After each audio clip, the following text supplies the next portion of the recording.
Hello students, how are you? Good. Okay, let us start about our next topic.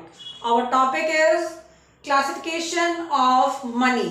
हमारा chapter चल रहा है money का, जिसमें हमने देखा कि मनी को हम कैसे कैसे यूज कर सकते हैं।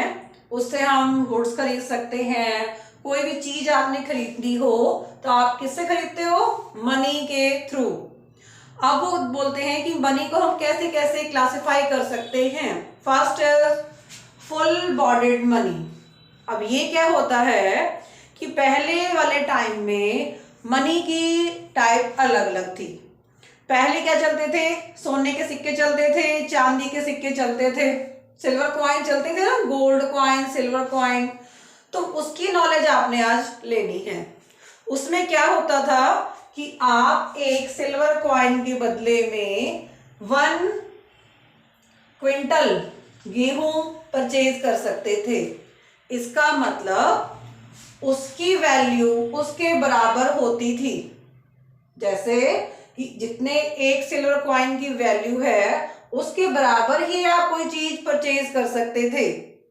अब मैं पहले एग्जांपल देती हूँ आपको आज की रीसेंट मनी का। आज की रीसेंट मनी क्या होती है? 500 का जो नोट होता है उससे भी आप गेहूं परचेज कर सकते हो, लेकिन क्या उस नोट की कुछ वैल्यू होती है? उसको अगर बेचा जाए सुनार के पास जाके तो क्या उस नोट की कोई वैल्यू होगी?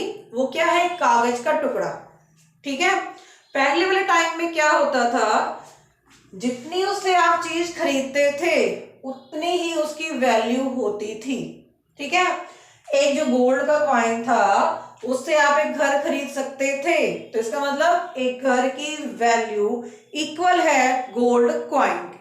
ठीक है। तो उस टाइम नोट नहीं होते थे, वो कागज के टुकड़े जो आज चलते हैं जिनकी वैल्यू 1000 2000 रुपीज है। पहले वाले टाइम में ऐसा नहीं होता था। ठीक है। तो फुल बॉडीड मनी क्या होती थी? जिसकी वैल्यू उसके इक्वल होती थी जो आपने उसे परचेज किया। ठीक है। इसकी वैल्यू और इसकी वैल्यू क्या होगी? इक्वल होगी। उसे हम बोलेंगे full bodied money. Clear? Second is representative full bodied money. ये कौन सी मनी है? आज के टाइम वाली, जो होते हैं कागज के नोट और कॉइन्स। अब जो नोट होता है 2000 रुपीज का, अगर आप उसको सुनार के पास लेके जाओ और बोलो इस कागज की कोई वैल्यू है, तो क्या वैल्यू होगी उसकी? रियल में तो वो कागज का एक नोट ही है ना, और तो कोई वैल्यू नहीं है उसकी। लेकिन गवर्नमेंट ने अथॉरिटी दे रखी है कि जो ये 2000 का नोट है इससे आप 2000 का सामान खरीद सकते हो।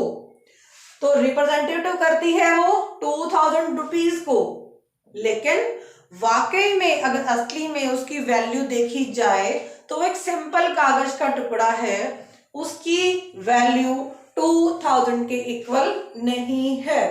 क्लियर? ऐसी मनी को आप क्या बोलते हो? Representative full bodied money. Clear? Third is credit money. आप क्रेडिट आप करते हो, कोई चीज खरीदते हो, इसका मतलब क्या होता है? उसकी वैल्यू उसके इक्वल नहीं है। अब देखो, डिमांड डिपॉजिट आप डीडी कराते हो अपनी, आप एफडी कराते हो या डीडी कराते हो, तो आपको एक कागज मिल जाता है। उसमें क्या लिखा हुआ होता है कि आपके पास 5 लाख रुपीज हैं जो आपके बैंक में हैं और आपको इतना रेट ऑफ इंटरेस्ट दिया जाएगा। तो वो क्या कागज का टुकड़ा 5 लाख रुपए के बराबर है? नो। ठीक है। इसका मतलब क्रेडिट मनी भी वही होती है जो उस रियल मनी के इक्वल नहीं होती जिससे हम उतनी चीजें खरीद सकते हैं। जैसे आपको क्रेडिट कार्ड दिया जाता है ना, क्रेडिट कार्ड, उसके अंदर क्या बहुत सारे पैसे तो होते हैं, लेकिन क्या वो उतने पैसों के बराबर होता है?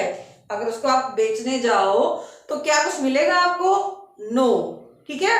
इसका मतलब ये भी आपकी मनी के इक्वल नहीं होता है, लेकिन आप उससे काफी चीजें परचेज कर सकते हो। ठीक है। ये क्या होता है? आपका क्लासिफिकेशन ऑफ मनी। आप मनी को पहले कैसे मेजर करते थे और आज कैसे मेजर करते हो। अलग अलग सिस्टम चेंज हो गया है, पहले के तरीकों में और आज के तरीकों में क्या हो गया है, फर्क हो गया है। तो ये आपकी नॉलेज के लिए है कि क्या क्या चेंजेस पहले वाले लाइफ में और अब वाली लाइफ में आपके हुए हैं। क्लियर? आई होप आपको ये टॉपिक क्लियर हो गया होगा। Have a nice day students.